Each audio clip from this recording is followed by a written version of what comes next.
नमस्कार। आज हम 31 अगस्त 2025 की कुछ चुनिंदा ज़रूरी और दिलचस्प खबरों की गहराई में उतरेंगे। बिल्कुल। तो हमारा इरादा है कि इस स्रोत से सबसे काम की बातें, अनोखे तथ्य और जो मुख्य योजनाएं हैं उनको निकालकर आसान भाषा में समझें। जी। तो फिर देर किस बात की, शुरुआत करते हैं एक ऐसी खबर से जिसने खेल जगत में कह सकते हैं हलचल मचा दी है। भारत को मिल गया है अपना पहला मोंडो ट्रैक। जरा बताइए ये है क्या भला और क्यों इतनी खास है? हाँ, ये वाकई एक बड़ी अहम बात है। 29 अगस्त को यानी राष्ट्रीय खेल दिवस पर केंद्रीय खेल मंत्री मनसुख मांडविया जी ने दिल्ली के जवाहरलाल नेहरू स्टेडियम में इसका उद्घाटन किया। अच्छा, ये भारत का पहला मोंडो ट्रैक है। मोंडो ट्रैक सुनने में तो थोड़ा विदेशी से लगता है, क्या खासियत है इसकी? ये एक खास किस्म का सिंथेटिक एथलेटिक ट्रैक है। इसे इटली की कंपनी है मोंडो, वो बनाती है। ओके। सोचिए, ये 2 परतों वाले वल्केनाइज्ड रबर से बना है। इसका डिजाइन मतलब ऐसा है कि एथलीट की ऊर्जा वापस लौटाता है। अच्छा। जी, जिससे उनका प्रदर्शन बेहतर होता है और चोट लगने का खतरा भी कम होता है। अच्छा, मतलब ये तेज दौड़ने में भी और सुरक्षित रहने में दोनों में मदद करता है। अभी इसका क्या महत्व है, मतलब अभी क्यों खास है ये? देखिए, सबसे बड़ी बात तो ये है कि 26 सितंबर से 5 अक्टूबर तक जो वर्ल्ड पैरा एथलेटिक्स चैंपियनशिप होनी है, हाँ, वो इसी नए ट्रैक पर होगी। ओके। और इस ट्रैक के साथ भारत दुनिया का 25वां देश बन गया है जिसके पास ऐसी वर्ल्ड क्लास सुविधा है। 25वां? जी, तो ये पैरा एथलीटों के लिए तो बहुत ही बढ़िया खबर है। मतलब शानदार। शानदार। ये दिखाता है कि भारत खेल के बुनियादी ढांचे पर कितना ध्यान दे रहा है। वैसे ये पहली बार वाली बात सिर्फ यहीं तक सीमित नहीं है ना, स्रोत में कुछ और दिलचस्प पहले कदमों का भी जिक्र है जो देश में अलग अलग क्षेत्रों में उठाए गए हैं। हाँ बिल्कुल, कई सारी चीजें हैं। जैसे देश की पहली ऐसी NBFC मतलब नॉन बैंकिंग फाइनेंस कंपनी शुरू हुई है जो पूरी तरह समुद्री क्षेत्र, पोर्ट्स वगैरह पर फोकस करेगी। सागरमाला फाइनेंस कॉर्पोरेशन नाम है इसका। सागरमाला फाइनेंस कॉर्पोरेशन, ये सागरमाला कार्यक्रम का ही हिस्सा है शायद, जो 2015 में शुरू हुआ था। जी हाँ, उसी का हिस्सा है। और तकनीक के मोर्चे पर भी कुछ नया है। बिल्कुल, दिल्ली के द्वारका एक्सप्रेसवे पर पहला AI मतलब आर्टिफिशियल इंटेलिजेंस से चलने वाला स्मार्ट ट्रैफिक सिस्टम लगाया गया है। अच्छा। AI ट्रैफिक संभालेगा। हाँ। सोचिए, ट्रैफिक जैम कम करने में AI की मदद। और आंध्र प्रदेश के अमरावती में देश की पहली क्वांटम कंप्यूटिंग वैली बनाने का काम चल रहा है। Quantum computing valley? जी, ये भविष्य की तकनीकें हैं जिन पर भारत अभी से काम कर रहा है। ये तो कुछ उदाहरण हुए कि कैसे भारत अलग अलग दिशाओं में आगे बढ़ रहा है, चाहे वो समुद्री व्यापार हो, ट्रैफिक मैनेजमेंट हो या फिर भविष्य की कंप्यूटिंग। हाँ। अब जरा सरकारी योजनाओं की बात करते हैं। बिहार से एक खास योजना की खबर है। जी, मुख्यमंत्री नीतीश कुमार जी ने मुख्यमंत्री महिला रोजगार योजना शुरू की है। इसका लक्ष्य है हर परिवार की कम से कम एक महिला को अपना काम, अपना रोजगार शुरू करने में मदद करना। अच्छा, कैसे मदद मिलेगी इसमें? कुछ पैसों की मदद है? हाँ, सरकार उन्हें 2 लाख रुपए तक की आर्थिक मदद देगी। शुरुआत होगी 10,000 रुपए की पहली किश्त से। ओके। वो सितंबर में मिलनी शुरू हो जाएगी। फिर 6 महीने बाद देखा जाएगा कि काम कैसा चल रहा है। अगर सब ठीक रहा, बेहतर काम हुआ, तो रोजगार को और बढ़ाने के लिए 1.5 लाख रुपए की अतिरिक्त मदद दी जाएगी। अच्छा। तो ये सीधे तौर पर महिलाओं को आर्थिक रूप से मजबूत बनाने की एक कोशिश है। ये तो काफी सीधी और असरदार योजना लग रही है। क्या स्रोत में ऐसी ही कुछ और योजनाओं का भी जिक्र था जो लोगों की जिंदगी पे असर डाल सकती हैं, मतलब देश भर में? हाँ, लिस्ट तो लंबी थी, पर 2-3 का जिक्र करना चाहूंगी जो अलग अलग क्षेत्रों को दिखाती हैं। एक है जनजातीय मंत्रालय की कर्मयोगी पहल। इसके मंत्री जुएल ओराम जी हैं। कर्मयोगी पहल? हाँ, ये शायद सरकारी कर्मचारियों या फिर जनजातीय समुदाय के विकास से जुड़ी हो सकती है। हालांकि स्रोत में इसकी पूरी डिटेल नहीं थी। अच्छा। दूसरी, आंध्र प्रदेश में विद्या शक्ति पहल शुरू हुई है। नाम से तो लगता है शिक्षा के क्षेत्र में कुछ नया करने का प्रयास है ये। और एक राष्ट्रव्यापी योजना का भी जिक्र था शायद, पूरे देश के लिए। हाँ, प्रधानमंत्री विकसित भारत रोजगार योजना। ये उन युवाओं के लिए है जो अपनी पहली नौकरी ढूंढ रहे हैं। पहली नौकरी वालों के लिए? जी, सरकार उन्हें 15,000 रुपए की मदद देगी, शायद 2 किस्तों में। और जो कंपनी उन्हें नौकरी देगी, हाँ, उसे भी सरकार 2 साल तक हर महीने 3,000 रुपए देगी। अच्छा, कंपनी को भी फायदा? जी, इसका मकसद है नए रोजगार पैदा करना और कंपनियों को भी प्रोत्साहित करना कि वो नई भर्तियां करें। मतलब साफ है कि सरकारें अलग अलग स्तरों पर महिलाओं, युवाओं, शिक्षा, रोजगार योजनाओं के जरिए मदद पहुंचाने की कोशिश कर रही हैं। चलिए अब जरा अंतर्राष्ट्रीय मंच पर देखते हैं क्या चल रहा था। आसियान भारत युवा शिखर सम्मेलन की बात हुई थी। जी, ये 5वां आसियान भारत युवा शिखर सम्मेलन था। ये गोवा में हुआ 28 से 31 अगस्त तक। गोवा में। अच्छा, थीम क्या थी इसकी? इसकी थीम थी connecting the youth, shaping our future. मतलब युवाओं को जोड़ना और भविष्य को आकार देना। आसियान के बारे में थोड़ा और बताइए ना, कई बार सुनते हैं इसका नाम, पर यह है क्या असल में? जरूर। आसियान का मतलब है association of south east Asian Nations. इसमें दक्षिण पूर्व एशिया के 10 देश सदस्य हैं। 10 देश? हाँ, और हाल ही में तिमोर लेस्ते इसका 11वें सदस्य बना है। इसकी स्थापना हुई थी 1967 में बैंकॉक घोषणा से, और इसका हेडक्वार्टर जकार्ता, इंडोनेशिया में है। जकार्ता में। और अध्यक्षता बदलती रहती है? जी हाँ, हर साल। 2024 में इसकी अध्यक्षता लाओस ने की थी और 2025 में मलेशिया कर रहा है। इनका मूल मंत्र है एक दृष्टि, एक पहचान, एक समुदाय। One vision, one identity, one community. और भारत का क्या रिश्ता है आसियान से? हम सदस्य हैं? नहीं, भारत आसियान का सदस्य नहीं है, लेकिन 1992 से हम इसके डायलॉग पार्टनर हैं। डायलॉग पार्टनर मतलब भारत और आसियान देशों के बीच नियमित तौर पर बातचीत और सहयोग होता रहता है अलग अलग मुद्दों पर।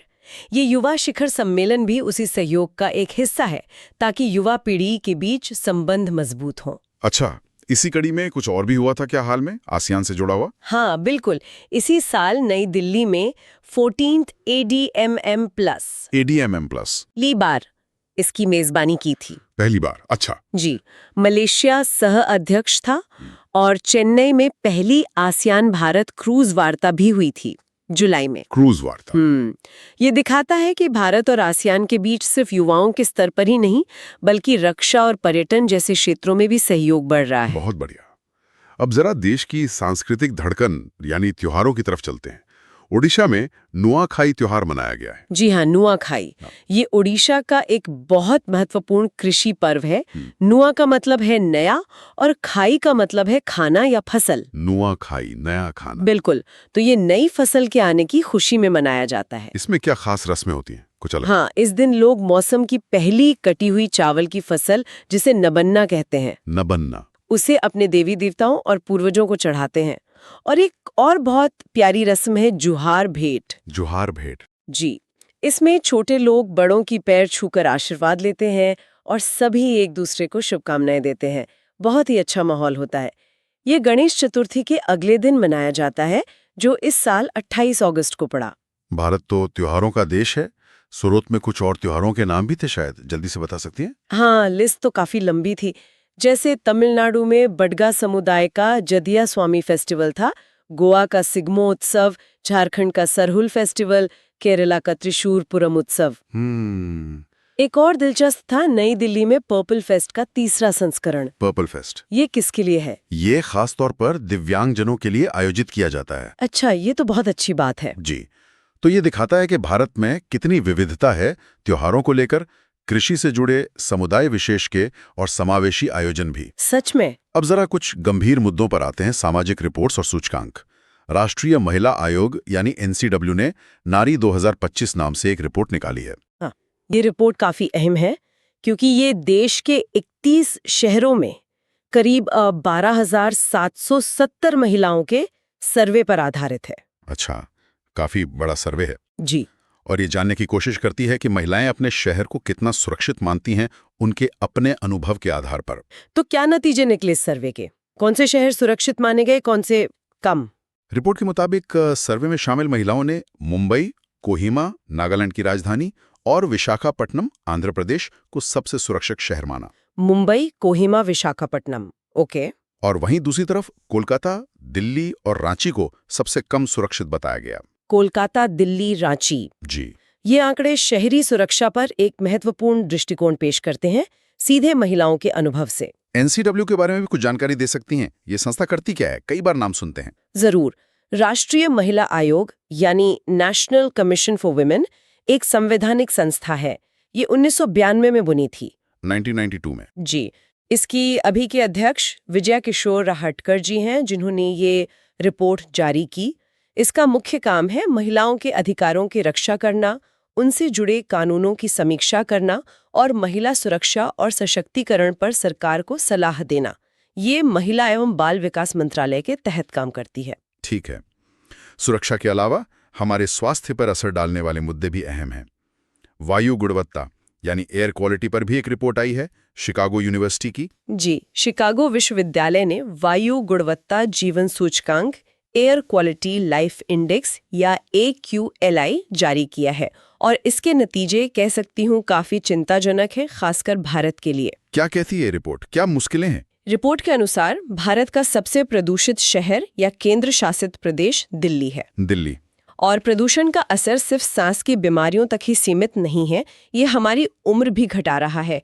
रिपोर्ट का अनुमान है कि दिल्ली में प्रदूषण के कारण लोगों की औसत जीवन प्रत्याशा मतलब जीने की औसत उम्र। हाँ बिल्कुल, जीने की औसत उम्र वो दिल्ली में 8.2 साल तक कम हो सकती है। 8 साल से ज्यादा? ये तो बहुत बहुत ज्यादा है। जी, ये बहुत बड़ा आंकड़ा है। और बाकी भारत का क्या हाल है राज्यों में? अगर राज्यों की बात करें तो बिहार में जीवन प्रत्याशा में सबसे ज्यादा कमी देखी गई है, करीब 5.4 साल। बिहार में 5.5 साल? जी, और अगर पूरे भारत की औसत की बात करें तो प्रदूषण हमारी जिंदगी के औसतन 3.5 साल कम कर रहा है। पूरे देश में 3.5 साल कम? हाँ, रिपोर्ट में ये भी कहा गया है कि दुनिया का सबसे प्रदूषित देश बांग्लादेश है।